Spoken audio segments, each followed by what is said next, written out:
Hello and welcome to today's webinar on Master Your Interviews. I'm your host, Diana YK Chan, founder of My Markability. I am so delighted and honored that you're here. Over 200 of you signed up, so thank you for making time for me today. My intention is to be of service to you.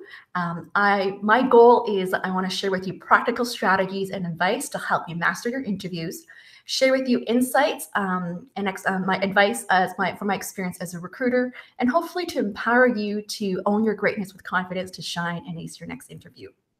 Okay, so here's what to expect today. What I'll be doing is I'll give you a little bit of background about myself before we get started. And I have prepared for you a presentation, which I'll go into in a moment with my slides. And then at the end, if you like what you learn and you want to go deeper and work one-on-one with me, I will share with you about a promotion offer as well. And then lastly, I'm going to open up to the floor to answer any questions that you may have. Now, I highly recommend that you have a pen and paper ready or take notes on the computer. I will be sharing with you the recording if you did register with me there. However, I won't be sending you the PowerPoint slides there. Okay, so if you're here live and you're in the chat box, I would love to hear a little hello from you. Let me know by letting me know what profession are you in. You can say that I'm a marketer or I'm in marketing so that I know you are here with me. Okay, so just type that into the chat box there. Okay, so first of all, I have a little confession that I need to make here. About over 200 of you registered for this webinar, and about half of you registered for my mailing list, and the other half of you registered online. And I just realized this morning, those who registered online also received my email series about the webinar. So what that means is that you probably have received about half a dozen emails from me in the past week about the webinar and the link to join me as well. So I apologize about that. There was a little technical glitch. My intention was I was actually trying to fix the issue where once people register for the webinar, they no longer get emails from me about the webinar. However, I made a mistake. So I really apologize to those who are new to my community there. Okay, got that out of the way. All right, so a little bit about me so you know where I'm coming from there. So I've always been passionate about helping people to achieve greatness and success. I love helping people figure out what they want to do with their career and help them market themselves effectively. So I've been a career coach since 2011, and I've been a recruiter since 2000. So over a decade of experience. I was one of the first and only recruiter here in Google Toronto, where I helped them double their office size, responsible for recruiting for the digital sales roles, from account coordinators to head of sales roles. So I learned a lot about how to differentiate as top talent. Prior to that, I was the recruitment admissions manager for one of the top MBA schools, Ivy, for the MBA and executive MBA program there. I also recruited for various companies in the financial services industry, pharmaceutical, in roles such as sales, marketing, training, recruiting, you name it. And as a career coach, I've had the honor to work with hundreds of clients in various industries, helping them get into top companies like all the top banks, consulting firms, top tech companies, and CPG retail companies as well. So I have seen over 20,000 resumes and then thousands of interviews.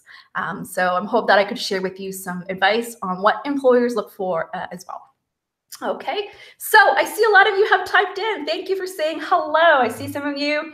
Andrea in financial professional services, administration, e-commerce, strategy planning, technology sale. Excellent. So great to see all of you here today. I hope you're having a wonderful weekend. Okay, so let's just dive into the presentation. Okay, now if you have questions, feel free to type in the chat box, but what I'll try to do is, because I want to stay focused, is I'm going to really wait till the end to answer the questions, okay, because I have a lot to cover with you today. All right, so let's get into the presentation mode.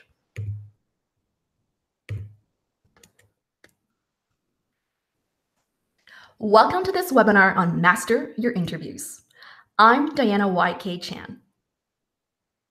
So today's agenda, I'm going to walk you through the 4 key stages to prepare for an interview. First is the mindset. Second is market research. Third is messaging. And 4th is mastering delivery.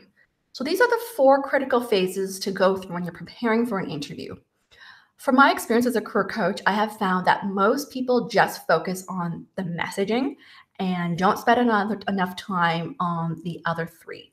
And it's really important to spend time on these other three areas as well. So I'm going to talk about that. In terms of mindset, I'm going to talk about overcoming self-doubt and limiting beliefs, conquering interview anxiety and nervousness, understanding the hiring need, being well prepared, structuring your story and messages, proving you're a great fit and the ideal candidate, speaking with confidence and persuasion, and lastly, making a lasting impression.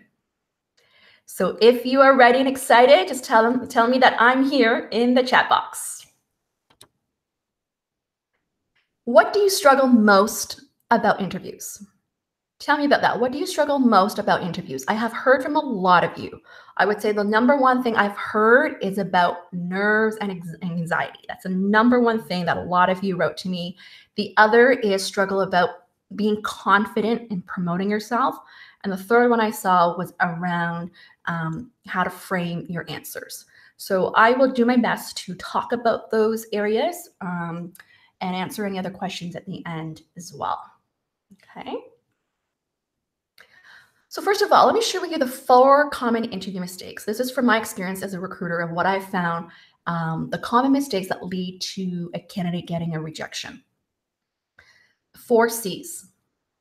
The first is the lack of connection. So meaning this lack of that rapport, lack of that chemistry built with the interviewer, maybe sounding like too awkward or robotic-y. It's lacking just that human connection with the interviewers.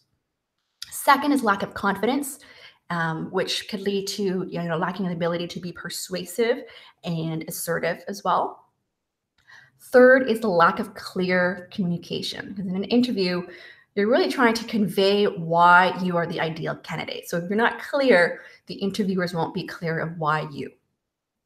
Lastly, is the lack of compelling reasons or examples.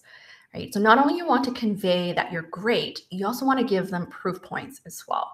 So these are usually the 4 key areas that I found that may lead to a rejection there. Okay, so a few things you can do to avoid this is obviously number 1 is you want to connect with the interview on a personal level. So demonstrating curiosity and asking questions.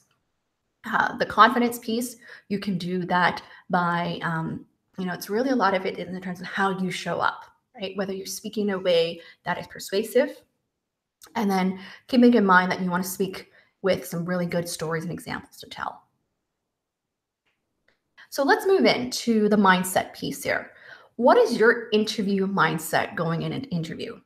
Do you go in with a winning mindset or not? I remember many years ago when I had a client who hired me, he was getting a lot of interviews but not closing, and he wasn't sure why. When I asked him about his mindset going in terms of what his intention going in is, he replied back to me saying that I'm going into an interview for the interviews to find out what's wrong with me. That's his response. And so that was his mindset going in, like, what's wrong with me? So when you can imagine, the way he would show up is not showing up with what's great about me, but more what's wrong with me. And the interviewers certainly felt that. As soon as we fixed that mindset shift, that perspective shift, he was able to land an offer really quickly. So let's talk about how to overcome the self-doubt and the limiting beliefs here. This is really, really common. So I'm going to offer you some strategies here. I know there's a lot of other things that you can do, but here are some top ones.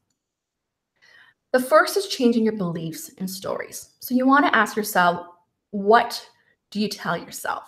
Right? So oftentimes I hear from my clients saying that, well, there's nothing really special about me, or nothing that I do is really that unique. I mean, anyone in this space would do something similar as well. So that's really the attitude or believe what they believe in. And instead, you really want to go in that mindset saying, well, I do have something unique to share, right? I am valuable, right? So really changing that state of what your beliefs are. What's the story that you're telling yourself? Instead of saying, oh, I'm not that special, I don't have anything to offer. It's like, this is what I have to offer.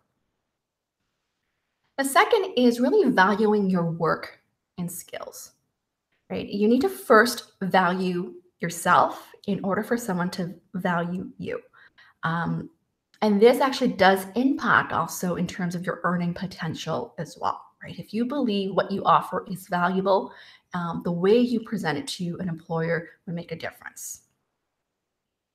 The third is being proud of what you've accomplished, right? So reflecting back on all the things that you've done, really acknowledging yourself, giving yourself a pat on the back, celebrating your successes along the way as well. I know sometimes this is hard, especially for those who may be very hard on themselves or who are achievers that we're constantly wanting to achieve and achieve and achieve. And when you look back, you're like, oh, you don't really see anything that was like that special.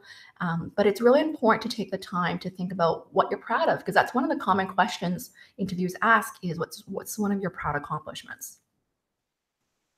The fourth is believe that you have what it takes, right? That mindset that even just saying, I have what it takes, you just show up a lot stronger.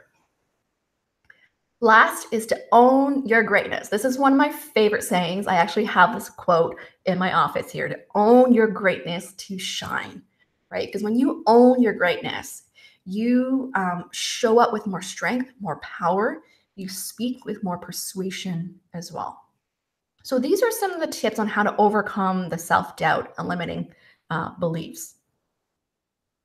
Let's move on and talking about how to conquer the interview anxiety and nervousness. Here are some strategies. First is you want to quiet your mind. So this means grounding yourself and looking inward. What you want to do is that when you can really ground yourself, that you can really listen to your intuition, listen to your heart, where you can find that inner strength. Second is to pause and breathe. This is especially important in interviews, right? When you're nervous, the best thing you can do and the easiest thing you can do is just take a moment to pause and breathe to help center yourself. And this will help you slow down as well. So just imagine this, right? When you are nervous, right? When you're nervous, you actually tend to tense up. So you're actually shrinking, right? You're shrinking, you're kind of playing small and all that. But when you are strong and when you pause and breathe, you are actually expanding, right? I'm actually doing this as well in my body language right now. And when I actually expand, I feel more powerful and that can speak with a stronger tone of voice as well. The third is visualize success. So this is a very powerful visualization technique. A lot of athletes do this, right? It's really visualizing yourself and going into the interview of how you want to show up, who are you going to meet, how you're going to greet them, how you're going to talk to them, where you can really already see yourself winning, seeing yourself connecting with the interviewer, that you are promoting yourself with confidence there. This is very, very powerful. The next is to state positive or affirmations, right? So for example, I am valuable. I am markable. Just stating those I am statements has a lot of power. So instead of using the words, I think, perhaps, maybe, or us, you use the word I am, or I believe, or I know, I trust. It's so much more powerful when you state that. So really even just writing out your 10 positive affirmations and posting it on your wall and stating that every day can make a difference. The next one is, do you really want to minimize distractions and stress? So this is so important for an interview. When you're going for an interview, you really want to minimize anything going on for the day. So even like canceling your meetings, or if you can work from home, just minimize that stress. The other thing is minimize being in traffic or being late for an interview, because if you're late, automatically you're going to be nervous and stressed. You're going to feel like you're already making the first, a bad first impression already. So you want to feel like you're in a really good state of mind. Just to give you an idea, like for me to prepare this webinar with you guys today, like I really cleared out my calendar. I got my kids to get out of the house so that I can be in a very focused state, that I have set my intentions of what I want to deliver today and that I want to be of service, right? So when you do that, you naturally speak with more power and confidence. So lastly is what we call setting your intentions. I'm going to share with you an exercise on how you can do that.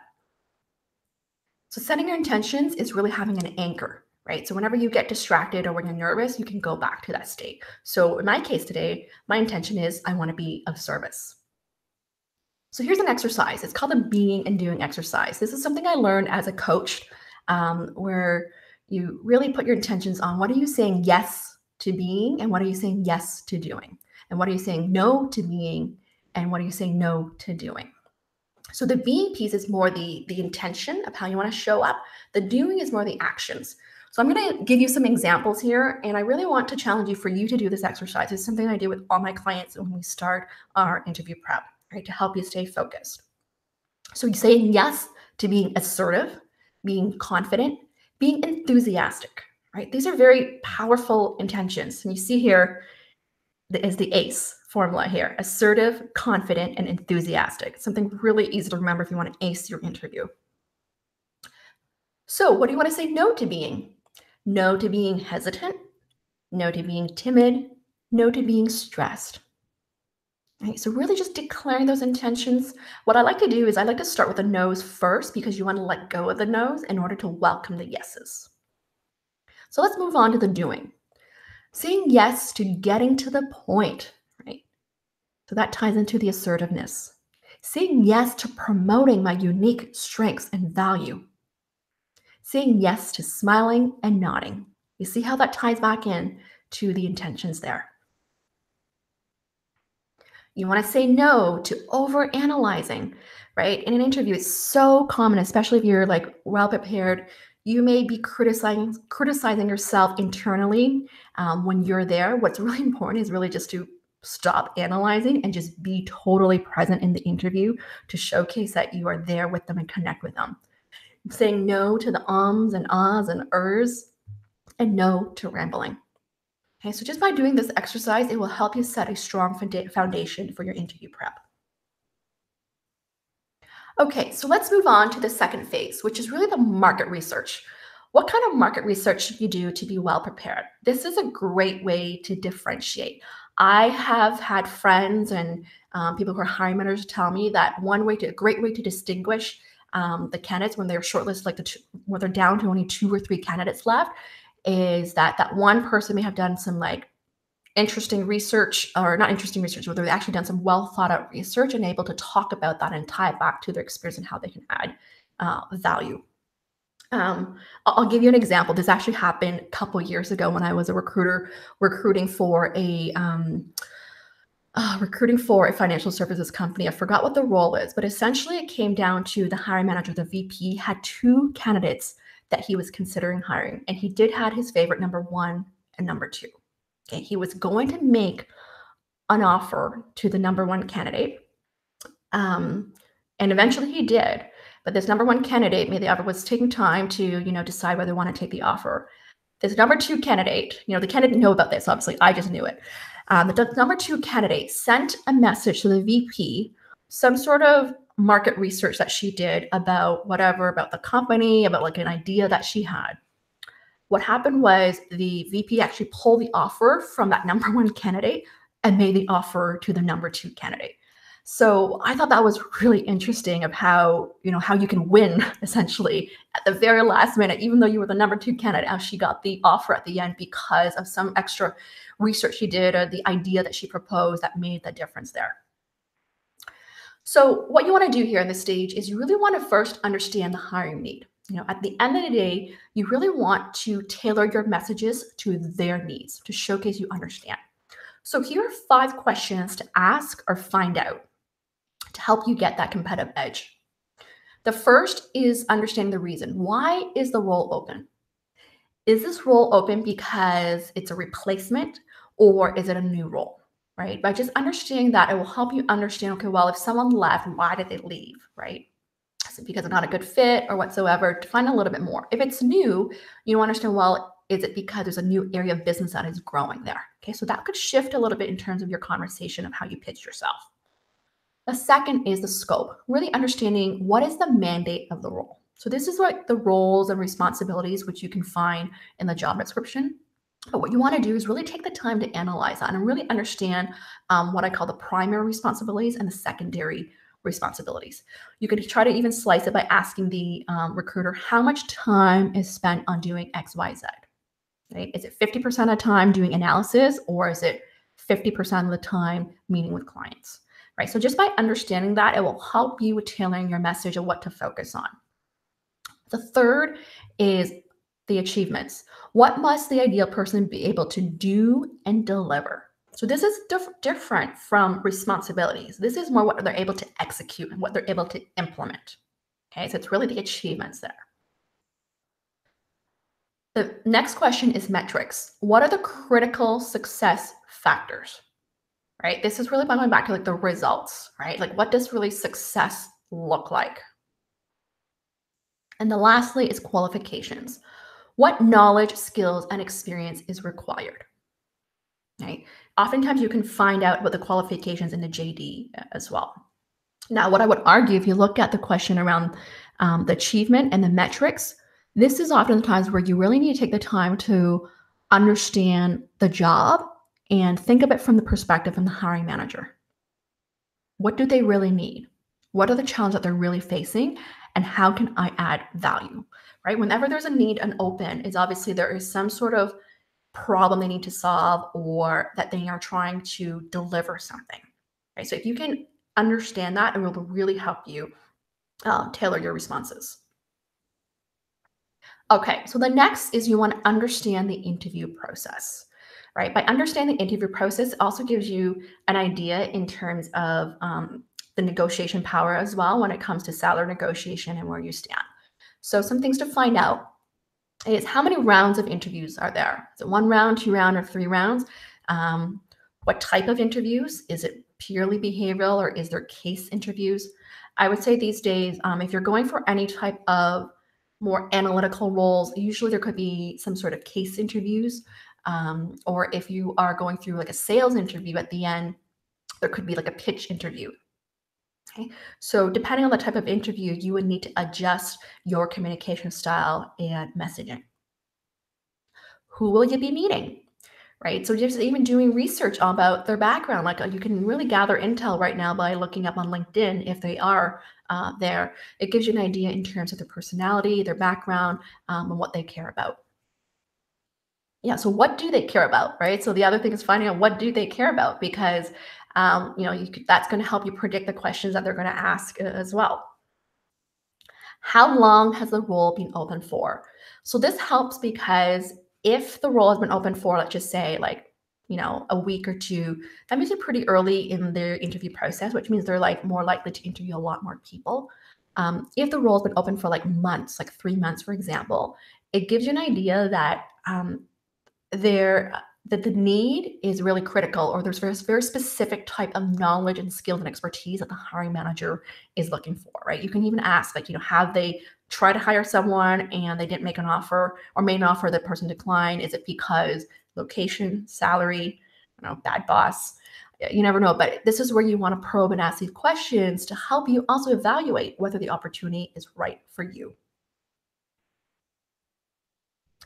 The third piece here is you want to understand the business. This is especially critical for those who work in areas such as sales, marketing, product, customer service, where you really need to understand the business.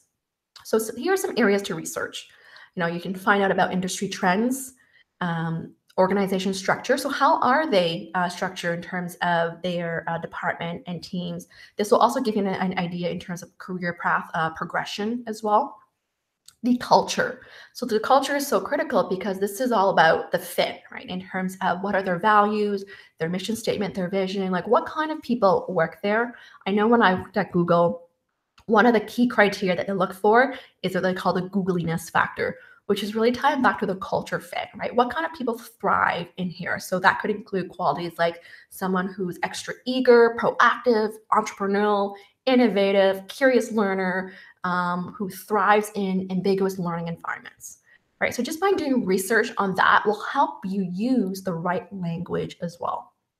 So I'll give you an example. I'm recently preparing an interview with a client here who is interested in the company TELUS. And TELUS has like the 4 core values all listed on their website.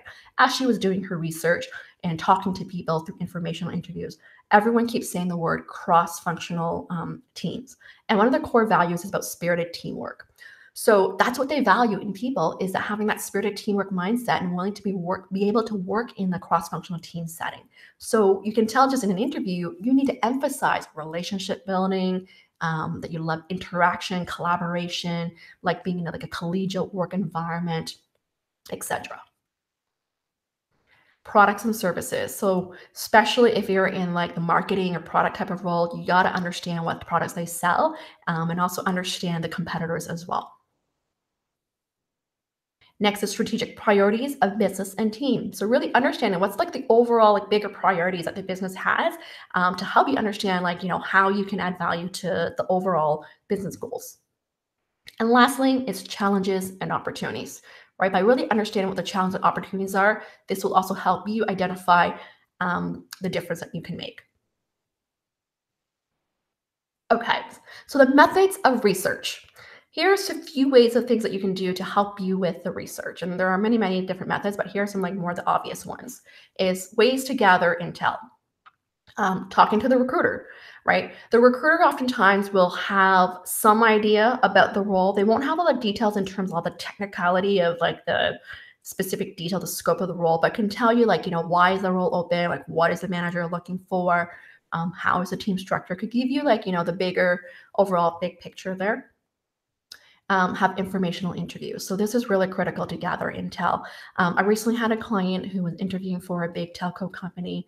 He reached out to over 100 people in this industry and had over a dozen informational interviews.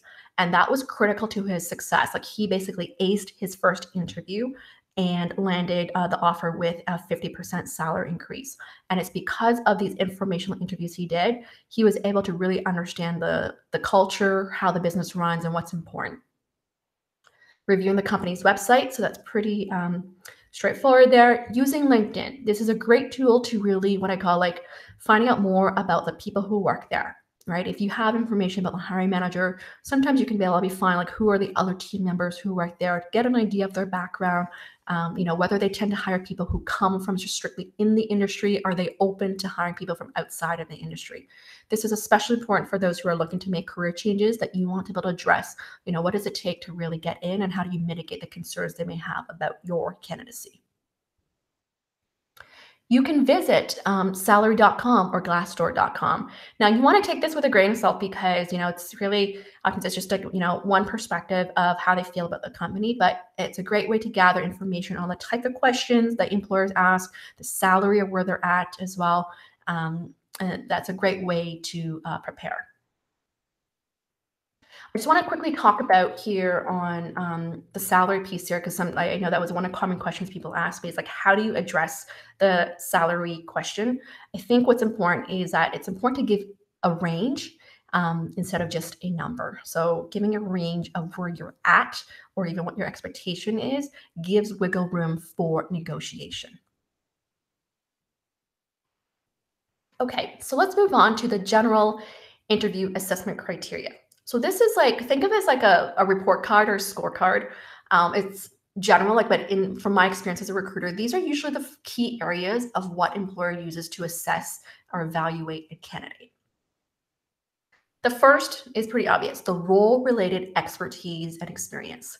So really, this is really the qualifications, right? As a recruiter, this is really the first thing we look for when we look at a person's profile in terms of their resume or their LinkedIn profile. Before even talking to them, do they even meet the minimum qualifications for their knowledge, skills, and experience? The second is the performance and potential. So this is when you go in an interview, they're basically trying to evaluate whether you are a high performer, right? And whether you have potential to get promoted.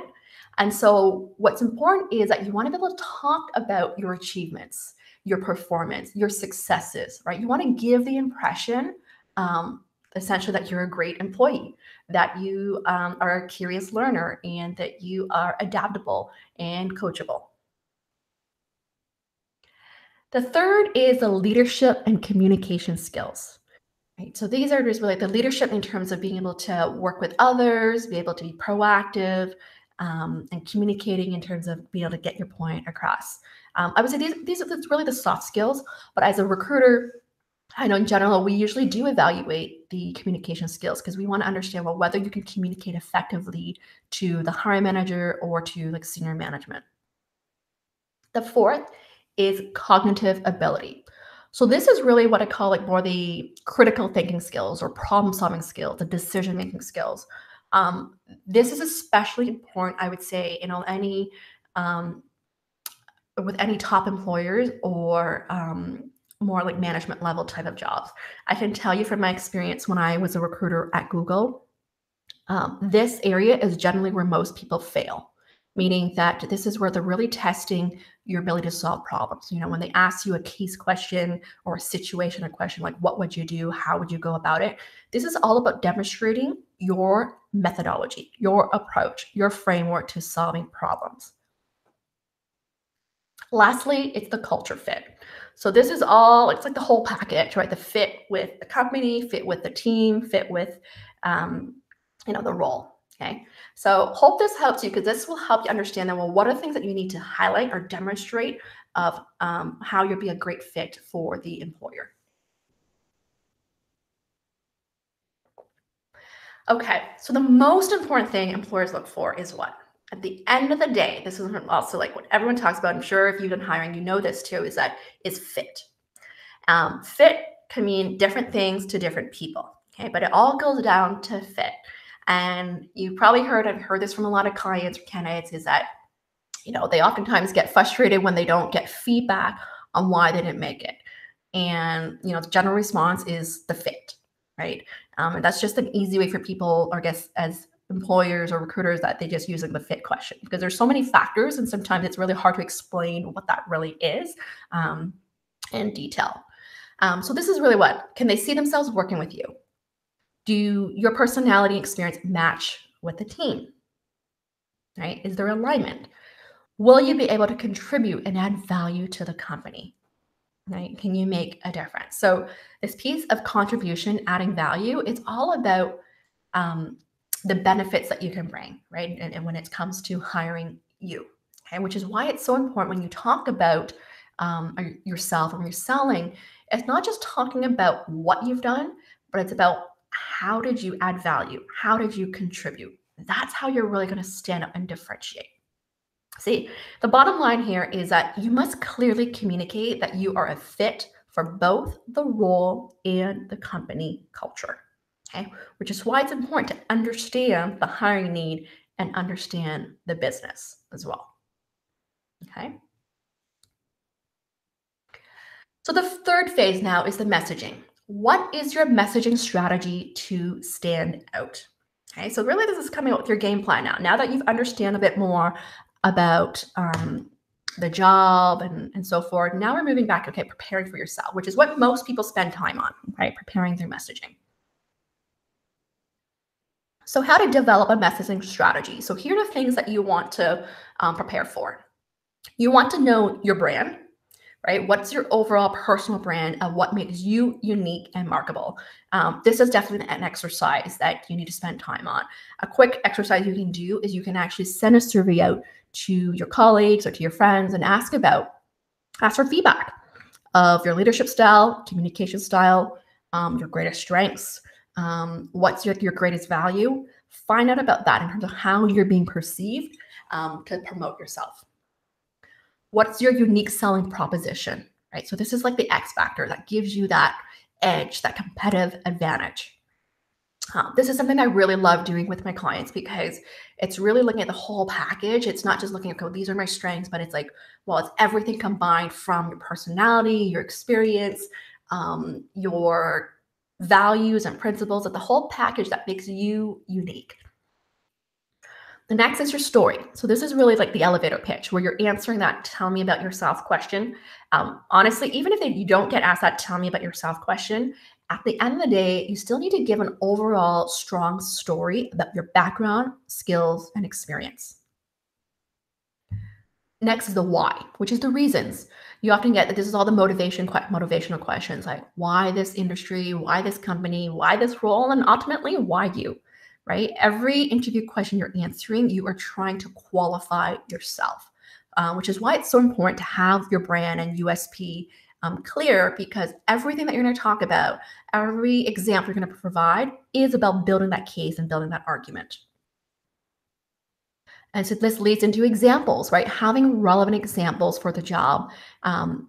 These are some like 5 common ones here, like conflict management, leadership, communication, problem solving, teamwork. These are what I consider more like the fundamentals. So depending on the role that you're in, let's just say you are in like marketing, for example, and marketing campaigns or marketing execution could be important, or project management is important. So you want to make sure that you have examples related to what's important to the job. Lastly is knowing your style and tone. Right? So this is all about knowing yourself and what your style and tone is so that you can have your own approach and framework. So as an example, like you can see here, like I often like to play with words, or I like to keep things into buckets. And so, for example, like the way I'm delivering my presentation here is I have those 4 phases of how to prepare for an interview. So everything that I'm teaching you today is all tying back to those 4 M's: the mindset, market research, messaging, and the mastering the delivery. Okay, so I have found from my experience as a recruiter and recruiting for very senior level positions that a lot of times management, they really value when a candidate has their own philosophy, their approach, their framework. So this all ties back to your own personal style. Okay, so it's important to take the time to reflect on this, as this will really help you differentiate in an interview. All right, so here's a tip, is to master your glowing introduction. That's what I like to call it. It's AKA your elevator pitch or your story. You want to make it sound interesting, inspiring, and impressive, right? So really having that wow factor where the employer would be curious to know more, okay? In your elevator pitch, you don't need to tell every little detail of everything that you've done, but you want to give a good glimpse of your career background. One of the common ways that people do it is they walk through what I call a chronological order of a career history. When I have found that instead of doing that chronological method, it's better if you package in a way that gives a good sense of who you are, what you're passionate about, your successes, and where you're heading. So here's, for example, like how to tell your story. Here's like a framework that you can use, is give a sense of who you are. So your personality, what you're passionate about, what you have done. So this is the credibility piece in terms of your experience and expertise. How you did it, right? So your approach, your philosophy, your style, how did you go about doing that? And then lastly is why you are the ideal candidate. So giving a summary of why you believe you are great, like why you are a great fit for this opportunity. And you want to anticipate interview questions that you'll get based on the hiring requirements, right? So it's important to, there's so many different types of interview questions you can get. What you want to do is really anticipate, based on what you understand the job, what type of questions you can get. Now, obviously, there is like what I call it the common interview questions that you all know about. Okay. Now, what you may not expect are questions that's specific to the role. So it's important that for you to really think about, what are the challenges that I can face in this job? And what is really critical to success? So think it from the hiring manager's perspective. That will help you then anticipate the type of questions that they could ask. All right. So for example, just think of like as a project manager, for example, oftentimes is, in project management, there are deadlines, there's budget. And a question could be around like, how do you ensure that the project is delivered within budget? What do you do to do that, like to ensure that? Right. So just even anticipating the questions that is important to the manager will help you think about what to answer.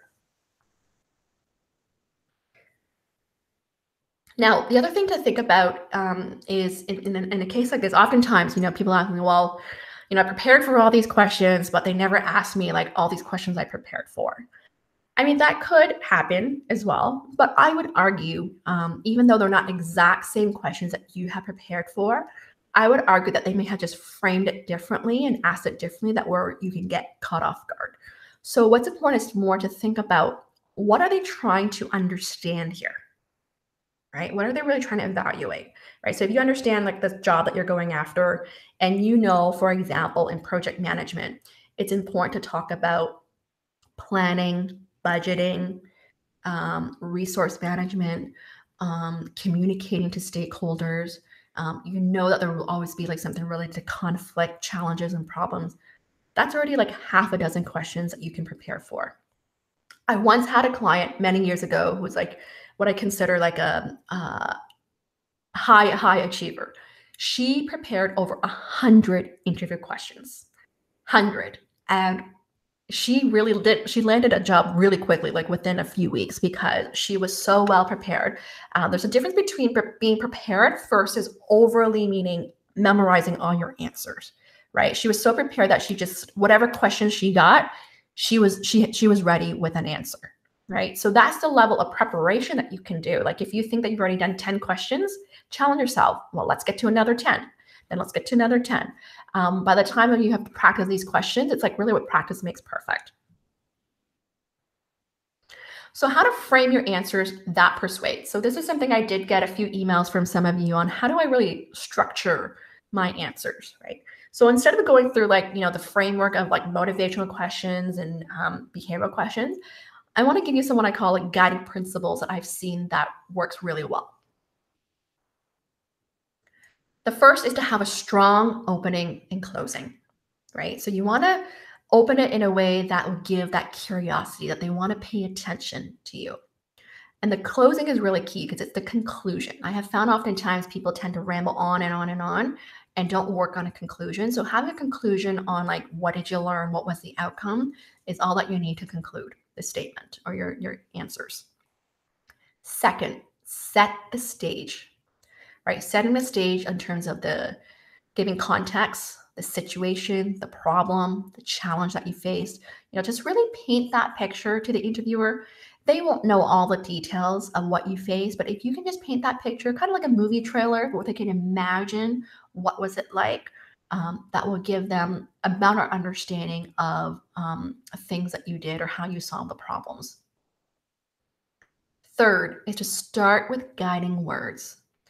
By starting with guiding words, this will help the interviewer take better notes and will help them understand the point you're trying to make. So really it's stating the obvious. So for example, a problem I faced was, a leadership example was, or the challenge I faced in the situation was, the conflict that I faced was. So you're literally restating, let's say, the question that they're asking. It just also show that you are listening, and it also makes it easy for them to take better notes as well. I'll just let you know, like when I worked as a recruiter at Google, all the interviewers had to take detailed notes. They actually had to write out specifically, not just in point form, but in paragraphs of what the interviewee said. So you can imagine this. If you are great with telling stories and guiding words, it makes it much more easy for them to essentially to type it back out and to evaluate the effectiveness of the answer as well. Fourth is to show structure. So this all goes back to like having a framework. I'm a big fan of frameworks. You probably heard of like the CAR model, the STAR model, using the power of threes. By doing that, it helps you stay consistent and easier to remember as well. Next is state the steps, right? Especially for behavioral questions. Step 1, step 2, step 3, or the first, second, third, and lastly, right? So it makes it easy for someone to follow. 6 is to share stories and success. Right? Stories is what's going to make you more memorable. Because when you're in that, what I call that a final round interview stage, a lot of times the experience that they bring in is similar, right? Quite similar. But it's like the stories or examples that will really help differentiate you. Seventh is to speak succinctly. So being very clear, concise, and to the point. I just read someone told me that one of their challenge is to be able to speak, to be more concise and succinct because they're very detail oriented. One of the things I always talk about is that you want to be specific, but you want to avoid too much details. What that means is that you want to be clear and specific to the point to paint the picture for the interviewer, but they don't need to know any irrelevant details that would not help build your case. So bottom line is that you want to make it easy for interviewers to take notes, right? So by following these strategies that I teach here, it will make it much easier for interviewers to take better notes. I know as a recruiter, when candidates do that, I can build a better case as well because there were really specific things that were said there. So next is, how do you prove you're a great fit and the ideal candidate? So this is like that $1 million question, right? Like, how do you really prove you're the great fit? So here are some things to consider. Number one is that you want to showcase you understand the role's responsibilities and expectations, right? If you showcase that, it shows that you really understand what it takes or how to really perform. So that ties into the second point, is to convey, what it takes to be successful in the job. Because if you know what it takes to be successful, you'll be able to really persuade them of how you're going to really deliver. Third, demonstrate you have the relevant knowledge, skills, and experience, right? So you want to highlight these three areas of knowledge, skills, and experience. You want to provide strong evidence of support. So this is really the proof points, the relevant examples. Connect the dots of how you're able to add value to the new role. So this is like a technique that I always talk about, right? So a lot of times people talk about their past experience. And what's missing in the conclusion is what I call connecting the dots of how your past experience would be relevant or be able to add value to the role that you're going after. Okay, so that's really then tying everything together. You want to give a sense that you're smart, quick learner, and great to work with. At the end of the day, employers want to hire someone where they can get up to speed quickly, right? Because they're paying for you, and they want to make sure, hey, you can get up and running, and to be able to add value. Okay. So I think I just have the same message. Yeah, make it easy for interviewers to take notes at the end of the day when you talk about this. Okay. So here's the thing. I want you to think about, the analogy I'm going to use is, the importance of really building this case, right? Let's just think about, the analogy you use is like, well, think, why would an employer be willing to pay, you at least, like, say, $50,000 salary to hire you? It's the same philosophy that, say, if you're buying a car, right? Why would you go buy this, let's say, a BMW over like an Audi as an example? And what's important is you got to really build a case, like really looking at not just the features of the car, but what are the benefits of this car? Like, what makes one car better than another? It's similar, like, what makes you better than another candidate? You need to really highlight your unique value at the end of the day. Like, what are the benefits of hiring you? There's a difference between just stating what I call, in sales, they say features tell, benefits sell, right? So for example, let's just say, I don't know, the feature would be, it's like, this is a 250 horsepower car. The benefit is that it's a really fast car, right? So if you're looking at, like, what's the so what? Like, why is this feature amazing? Okay, so why is the strength a benefit?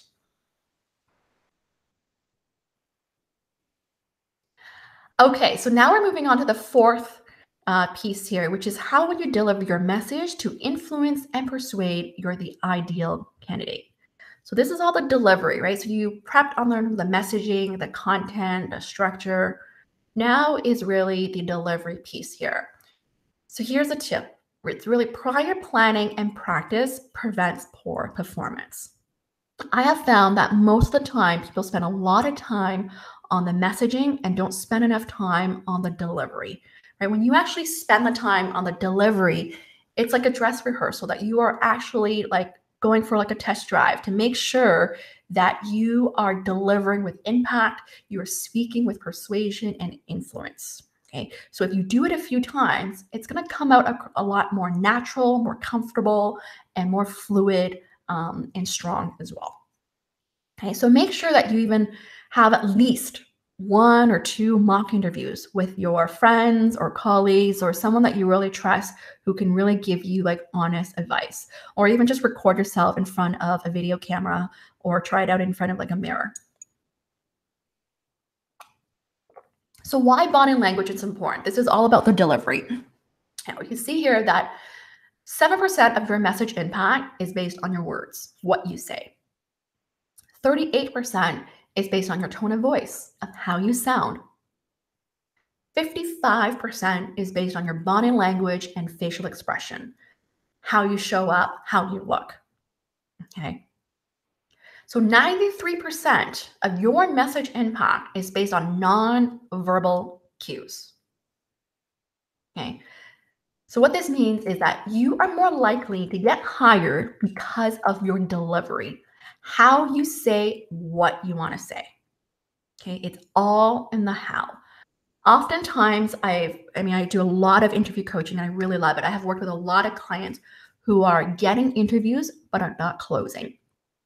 And I have found oftentimes that we need to work on really the delivery in terms of their tone of voice, their confidence level, how they show up in terms of their presence, their energy level, that first impression.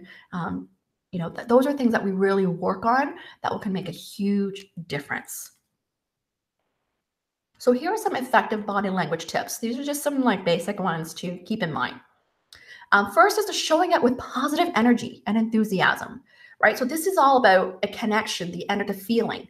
I can tell you when I was recruiting for Google, one of the common feedback I heard from managers and when we were in the calibration room, the common feedback I hear, like when they were trying to decide whether to hire someone, is like, whether this person has that fire in them.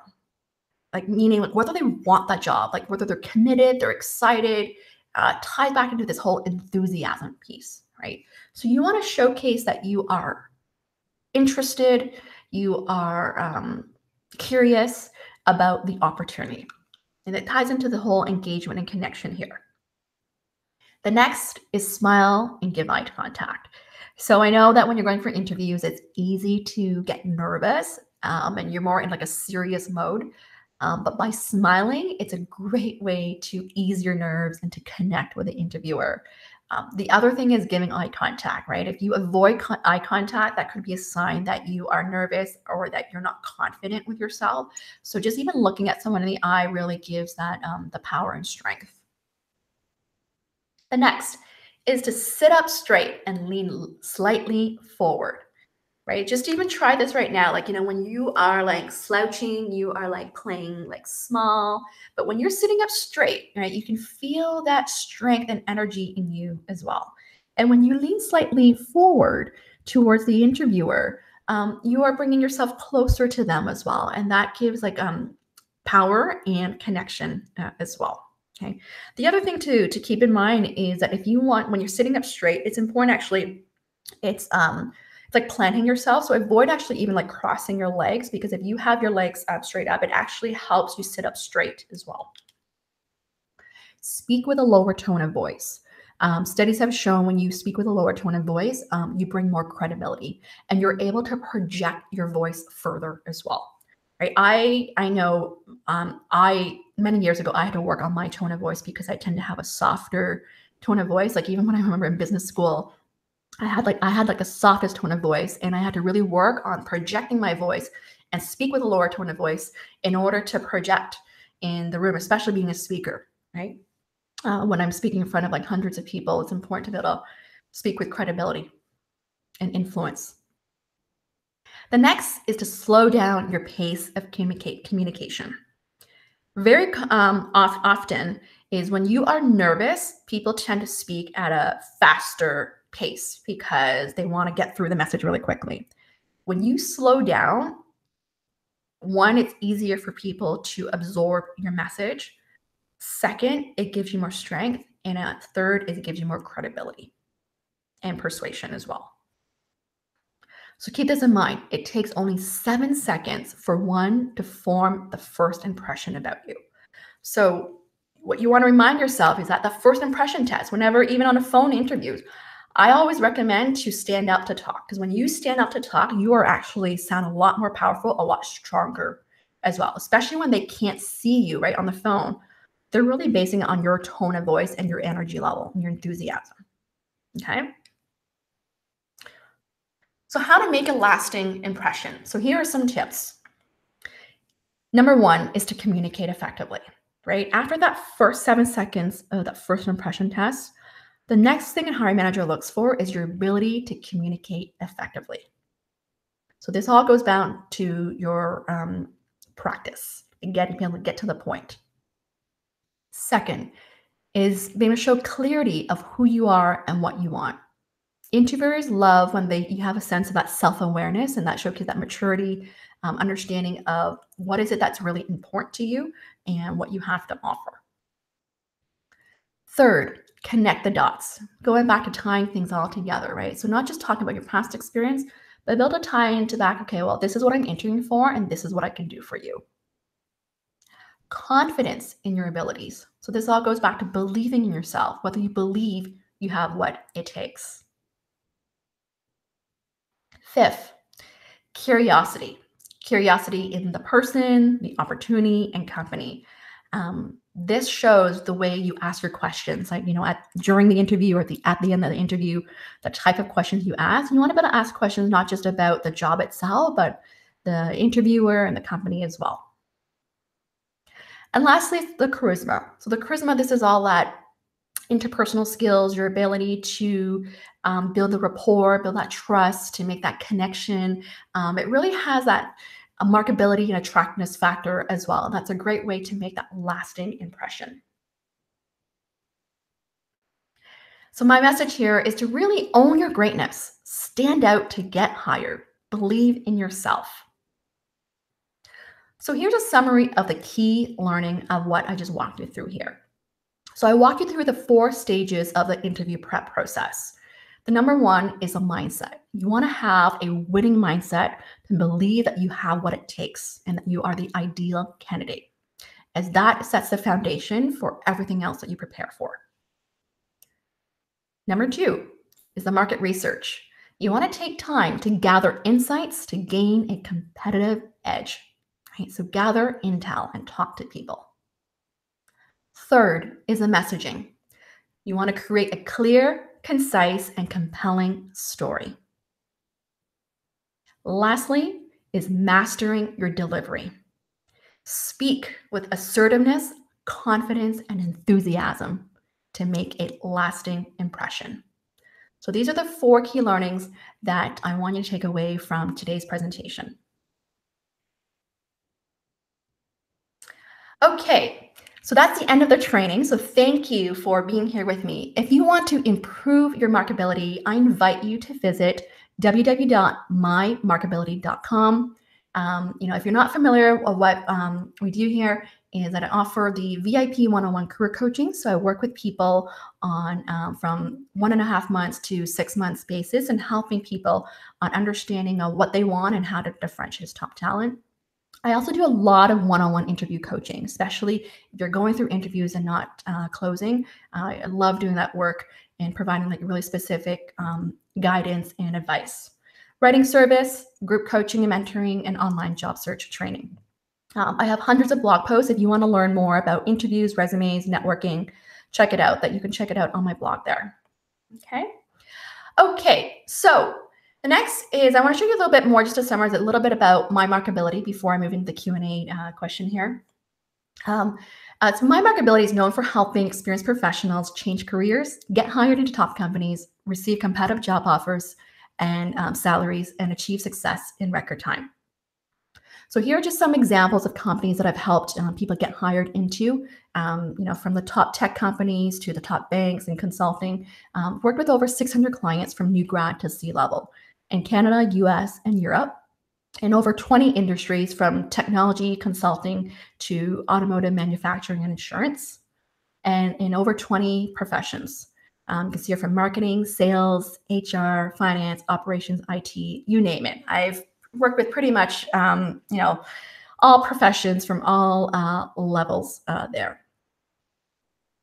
So I want to share with you a spring promo offer that I'm doing here, especially if you're interested in working with me one-on-one and getting extra help to help you ace your interview. I have an offer here that expires April 26th. It's called the Interview Mastery Bootcamp.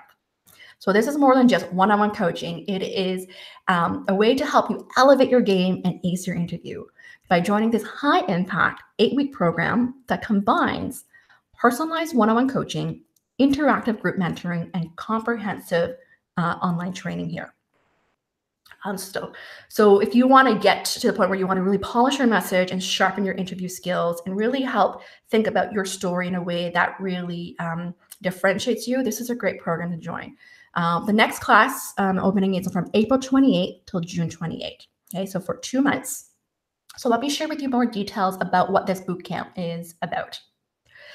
So what you'll get in this bootcamp is 2 group mentoring and planning sessions. They're 90 minutes each. That will happen on April 28th and May 5th from 3 to 4:30 p.m. So this is on a Saturday. So what I'll be covering here is really we'll kick off where it's like a planning session where you get to really map out your story, your key messages. I'll give you frameworks on how to actually answer specific questions. So in today's webinar, I was not able to cover all that details, like how to answer specific questions. The group session is meant for that. How to answer specific questions, like from tell me about yourself to what's your greatest weakness to how do you handle conflict. And then there will be 3 one-on-one coaching sessions. Okay, so this is working with me personally one-on-one for 2 months. The first session is 90 minutes. The second and third session is 60 minutes long. So this is where we'll go over your strategy, your story. We'll get time to really practice and polish your message. There will also be 2 monthly Q&A calls where you can ask me anything. So this includes not just interviews. You can ask me anything related to resumes, LinkedIn, networking, personal branding, career management, anything you'd like to ask me here. All these calls will be recorded. You'll also get unlimited email support for 60 days where you can ask me anything as well. And access to the Impressive Interviews online course, which is 4 hours long of training content with downloadable videos, audio, slides, worksheets, and checklists. Okay, so this is a great complementary to the one-on-one coaching and the group mentoring as well. So you'll get a lot of what I call the frameworks, the strategies, scripts as well that will help you accelerate your success. There's also bonuses with this promo as well. So this includes access to an online community for accountability and support. So we'll use a tool called Slack where you can type in your questions and you can I'll be there to answer your questions as well. Access to the personal branding course and the networking course. So this is an additional training that you can get on top of the interviews. And I'm going to also have a fast action bonus as well. This is something that new because we've been doing a lot of writing service for clients and writing people's resumes, resumes, LinkedIn profile, and cover letters. What we're going to do is offer the first 5 people who sign up, they'll get their elevator pitch written up. So that's a value of $250 here. We'll write you a short version and long version. So essentially like a less than 60-second version and a 2-minute version. You'll also get 2 rounds of edits as well. So this is like the elevator pitch where you're going to be using over and over again when you meet, go for networking and into interviews, when you need to answer that tell me about yourself question. So the total value of all this is $5,600 of everything that I'm offering here today. However, the investment for this that I'm offering is for $1,500 or 2 payments of $800. So this is a great value. Typically my regular one-on-one interview coaching that people hire me for just the 3 one-on-one interview coaching sessions is already $1,350. So all out of the bonus I'm offering right now for an extra $150, you're getting the group stuff, the group sessions, the Q&A sessions, the online courses, and the elevator pitch. So it's really great value here in this bootcamp. Enrollment closes April 26th or when the first 20 people register. So I do have to cap this just because I do have limited availability of the amount of people that I can serve. So it is I'm keeping it to a 20 people class here. So if you're interested and you want to learn more, you want to register, I invite you to go to mymarkability.com/interview-bootcamp. Okay, so check that out. for more information. And if you're not sure of this program for you, I invite you to book a consultation call with me. I am free on Monday this coming week. I'm happy to hop on a call with you to find out more, to see whether this is a good fit for you or not. Okay. If you have any questions, email me at diana@mymarketability.com or connect with me on LinkedIn as well. Okay, so we are good on timing here. So thank you so much for being here. I see a lot of you are still here right now. What I'll do now is I will get back into camera mode so that you can see me, and I'll answer questions as well. Okay, so feel free to type in your questions. I'm going to get back on camera here.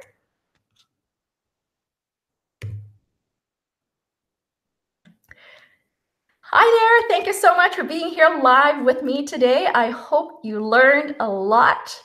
If you have any questions, please feel free to type into the chat box here, and I will answer as you go here. Okay, so let me have a look at the questions here to see what we have.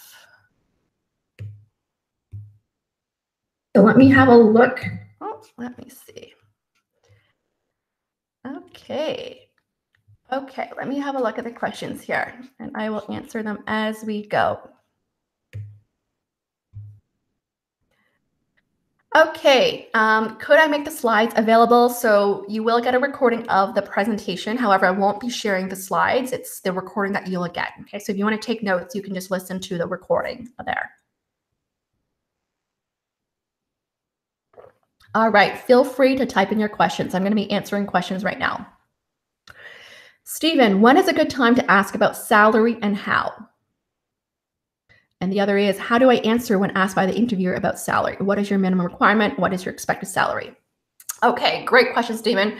First of all, I have a very popular webinar on salary negotiation that you should check out on my YouTube channel. I cover in detail all about that. Okay, when is a good time to ask about salary? I would say depends on who you talk to. So if you're talking to a recruiter, like I know for me as a agency recruiter, I talk about salary at the very beginning of my phone screen because for me, I don't want to waste time, right? Like I want to find out where are you at now and what is your expectation. So usually as an agency recruiter, we ask at the beginning. I know even as a corporate recruiter, like even when I was at Google, that's something I ask at the beginning.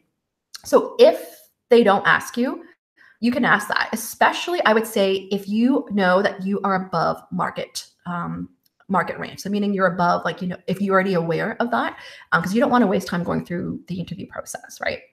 The whole point of why people ask at the beginning, I know people may feel awkward, but I really want you to embrace about talking about salary because that's really, you know, part of the decision-making process of whether you wanted to accept an offer or not, right?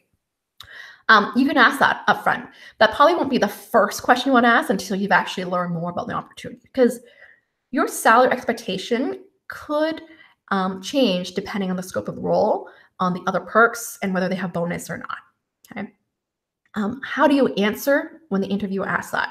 So first of all, I want you to practice, like when you actually ask, when you answer this question, even before even answering, think about what I call your bottom line answer. In a bottom line salary that you need to say yes to something. Anything below that, you're going to say no. And then what I want you to do is add like another 5 to 10K in terms of your expectation. So that is a little bit more that mid-range. So you would give that, you say either I'm looking for something minimum of 100K, okay? Or you conversely, you give a range on something that's between 100 to 120K, okay? I like to give ranges because I coach people to give ranges just because that leaves room for negotiation. Instead of saying a number, you give a range because it also depends on the compensation package as well. The other thing is, you know, when you're also at the final stages in the interview and the interviewer is trying to gauge whether you're going to accept the offer or not, you know, a lot of times like you really need to see the whole package at the end of the day, right? It's not just the base salary, but also the total compensation of everything there. Okay. Next question. Any tips for someone looking to relocate internationally? Any advice when it comes to interviews when you are overseas? So I've worked with clients relocating internationally. What's really important is you got to leverage a tool like LinkedIn. So find recruiters online who are overseas. I once had a client here in his 60s. He was reaching retirement age, but he decided to move. He wanted to move to Europe actually. And the way he did that was looking for recruiters on LinkedIn, and he eventually got an offer in the UK. When it comes to interviewing overseas, I think you got to be really good interviewing on camera. So I would say really practice interviewing camera. Make sure you have good lighting, good audio, and be able to really look at the camera when it comes to interviewing there. Raj, you're welcome. What areas on a company website one should focus for research during preparation? Great question. I mean, a few things. Number one is you want to get a sense of the company's philosophy, the culture, their values, right? You can usually, if most big companies would have that information. The other thing is it depends on what roles, right? If you're going for like more, let's say, a financial roles, you want to also read about their financial statements as well to understand how well they are performing. I would say beyond a company website, if it's a big company, these days you can find a lot of information on their LinkedIn company page, their YouTube channel, Facebook, social media, especially if you're going after what I call like digital marketing or e-commerce type roles, you should really understanding their social presence as well. I'll give you an example.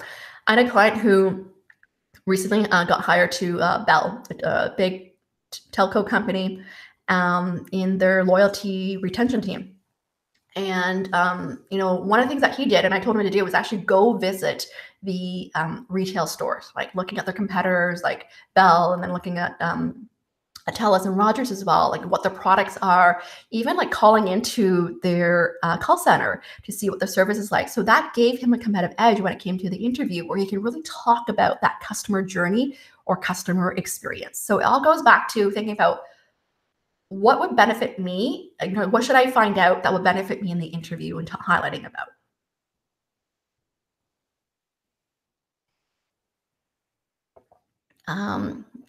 Can you review approaches to the salary question? So I recommend going to my YouTube channel on my salary negotiation webinar because I have details about that. A big part, Terrence, here in terms of different approach, first of all, is you got to evaluate your negotiation power. So what I mean by that is that would determine what you can negotiate and whether you have wiggle room for negotiation. Okay.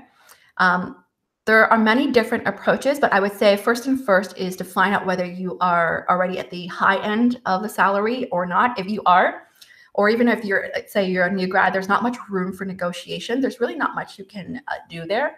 My experience as a recruiter, I have found in terms of negotiations, it honestly is nothing complex. But one thing I can tell you, my advice is that if you're going to start a salary negotiation and you got the offer, you want to make sure if they give you what you want, that you're going to accept it.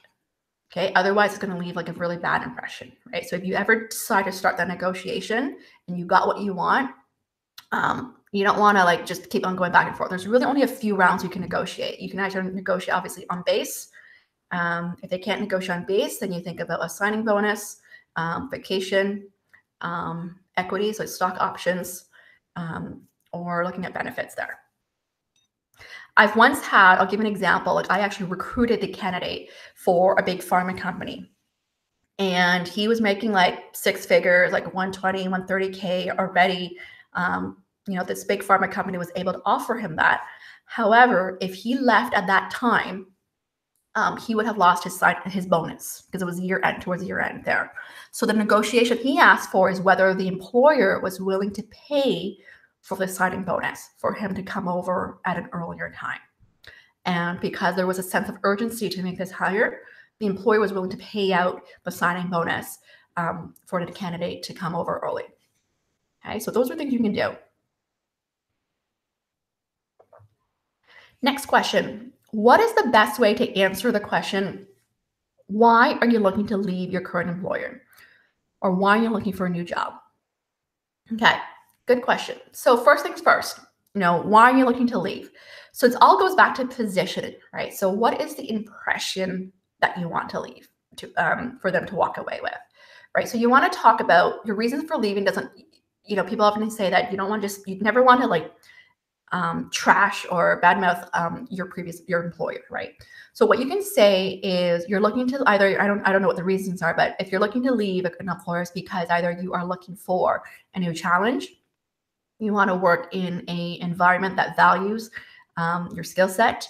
You're looking for a new job because you want to do something different that really leverage your strengths and interest. So oftentimes it's about growth, alignment with your core values, and leveraging your strengths and interests there. Now, it's totally okay. Like I've had candidates who tell me like, oh, I left because the culture was not a good fit for me. That's totally fine. It just was not a good personality fit.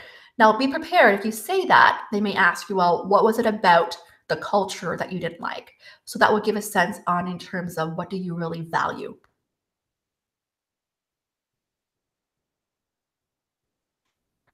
What about government jobs that give you a list of questions before the interview? I'm not really sure what you're trying to ask here, but oftentimes there are interviews I see. Yes, you do get questions beforehand, and you can definitely prepare for that. I mean, it could be more formal. I actually recently had a client that was going for a government job, and he had like 5 or 10 questions he had to prepare for. That actually gives you more preparation time, and you actually know what to expect. So what's important, I think, is that you ought to have your own structure, and really building your case, like building your story at the end of the day there.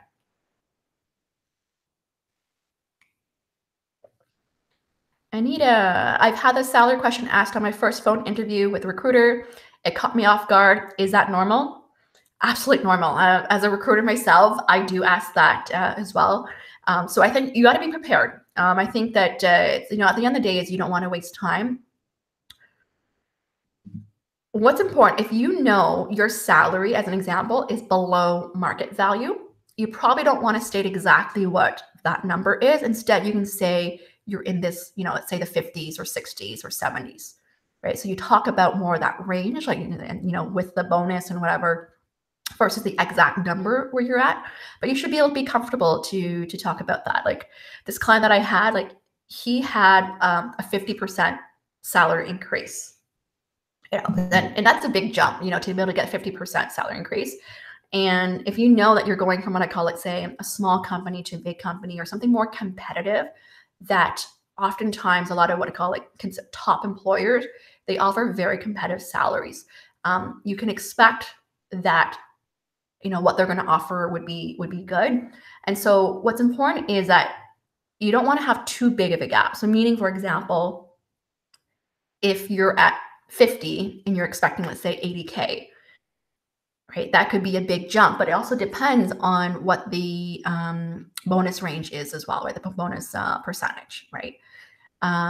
So it all goes back to, you have to be comfortable in talking salary at the end of the day there. This is something you can really practice. Next question. Is using a recruiter a better strategy to win an offer or receive feedback for a not so perfect attempt? It depends. I think, because as a recruiter, obviously I represent candidates as well. The good thing of having a recruiter is that if they can represent you, right? That they can really help. If they believe that you have what it takes, they can also help build your case as well. I don't never know if that's a better strategy, but yeah, recruiters will definitely give you feedback as well. But keep in mind, at the end of the day, the recruiter works for the employer, right? So it really all depends also the relationship that you have with the recruiter as well. If I have no experience in Canada, how can I explain it? Well, you just explain you have no Canadian experience, no Canada experience in Canada. When you talk about the experience that you have to offer, I know a lot of times, you may have faced the challenge on some employers don't hire because of the lack of experience in Canada.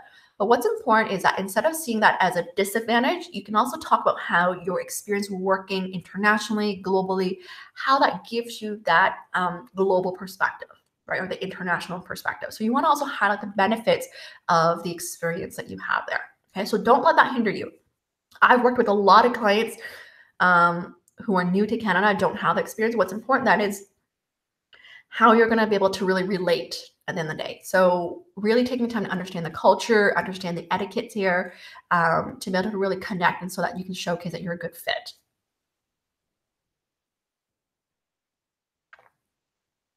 Good question, guys. How do I answer questions about why you are unemployed, let go versus fired? So, very common. I can tell you, I have seen since 2008, yeah, 10 years ago, like, when the layoffs started happening, and about 50% of the clients I work with are unemployed or have been let go because of org restructure, or they decided to lay off people. It's very common because I would argue right now, I feel it is more common now that there are more layoffs happening. So I would think as a recruiter, it is something more understanding and more forgivable. Not forgivable, it's not the right word. It's more understanding. Like, when you tell them that you got let go because of a layoff due to restructuring. So it's something out of your control, right? So all you have to do is really explain that either the entire department got let go, or that there was no longer a need in your role, or you got replaced. That's how you're going to explain it.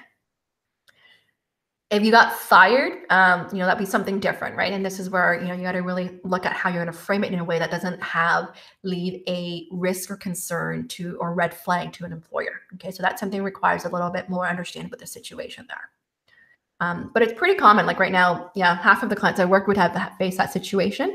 To me, it's more the attitude of your attitude towards the employer and attitude towards your own future and career there.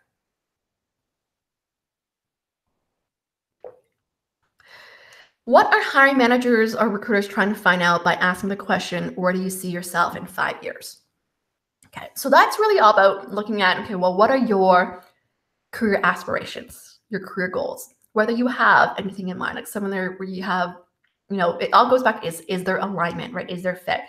I don't think necessarily employers are looking that you have to commit for 5 years, but they want to see, okay, well, whether there is alignment at the end of the day. Like, are you looking, let's say, to become, let's say, get promoted as a manager, where you want to manage people, or you want to be doing more work around, I don't know, like projects or campaigns.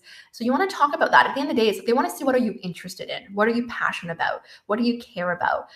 Whether you have some plans in place as well, or is there that uncertainty? I think what's really important to talk when you talk about this is, especially if you're a job seeker, there's a difference between, because I coach a lot of clients who are like looking for jobs. When you're meeting people, there's a difference between saying, I'm looking for an opportunity in XYZ versus I'm open to anything at your company. The latter gives the impression that you don't know what you want and that you're all over the place, and they don't really know how they can help you. So it's actually really important to be able to state in terms of either the type of industry, type of company, the type of role that you're interested in, the type of skills that you want to develop, the type of experience that you want to gain. That's basically what they want you to talk about, right? Just to talk about what is it that you want to learn and grow in. Good questions. Okay, so we have about 5 more minutes before we wrap up here. How do you explain your employment gap during an interview? Okay, so explaining gaps. So how you explain it, it all goes back to in terms of how long is the gap, right? So there could be some straightforward ones that the gap was because you had to take some time out. So you went on a maternity leave or parental leave, so that's something really easy to answer. If it's, I've had clients where it's saying you had to take some time off to being a caregiver to take care of your family member. That's really easy to explain. Or, the gap could be like, that you got laid off from your previous employer. You decided to take some time off to really reflect on what's important to you. What's really important here, when you explain the gap, is you don't want to make it sound that it's a bad thing, right? It's not necessarily a bad thing when you have the gap, right? If you can showcase like the rationale of why you had the gap and be confident about it, right? So you don't want to come across as like wishy-washy. It's a different story. Let's say the gap was like, say you were unemployed for 3 years, 4 years, and 5 years. Okay. And so from there, then you want to really then give an idea, well, what did you do? Did you had to raise a family, for example, or you took a course, right? I once had a client who was a stay-at-home mom for 10 years. She took 10 years off essentially and want to get back in the workforce. And big chunk of the time was really raising family. And then towards the end, she actually went back for her to get her degree in law. Like, she went to law school. And that helped set her, that's what she wanted to do, essentially, to get a career in that. So that at least showcased in terms of tenacity, commitment, that she's really ready to committed to really take her career to the next level. At the end of the day, it's being able to really showcase that you have the hunger, that fire, that passion, that enthusiasm that you want to continue to learn and grow. That's the impression that you want to give, that you're ready for that next challenge there.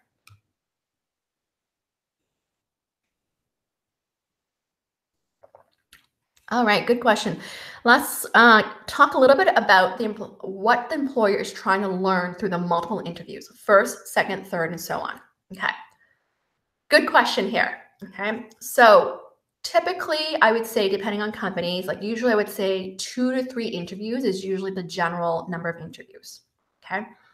When I was at Google, there was like the phone screen interview, and then you go in where you meet with like 4 interviewers back to back. Okay, so that's like 5 interviews. And then if you're in a sales role or management, you would come back for a pitch round interview.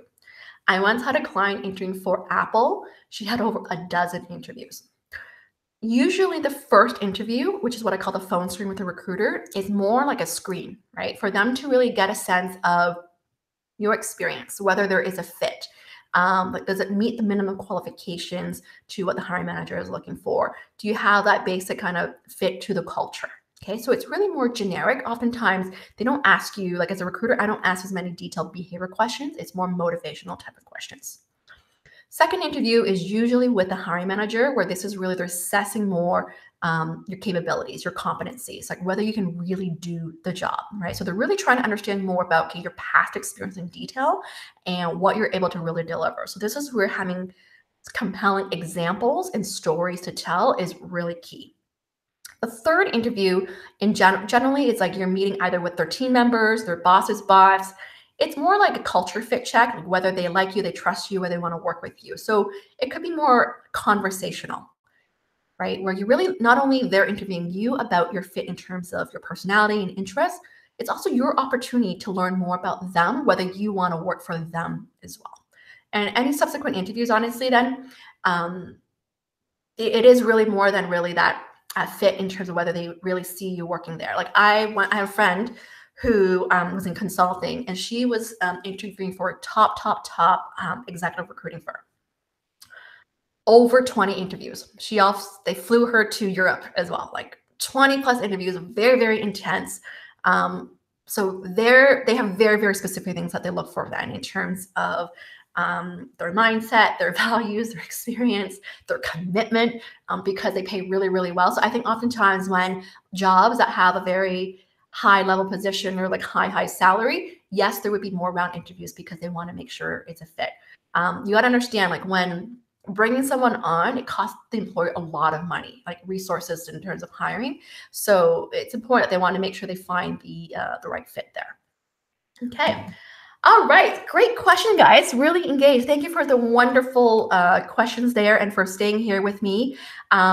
If you have anything else, feel free to message me. So if you are interested in working further, getting more one-on-one coaching, personalized attention and feedback, working with a group, I invite you to learn more about the Interview Mastery Bootcamp. Book a consultation call with me. I will be free this week to have a chat. Remember, the first 5 people signed up will also get their elevator pitch written as well. So thank you so much for your time today. I wish you all the best and have a wonderful weekend. Take care.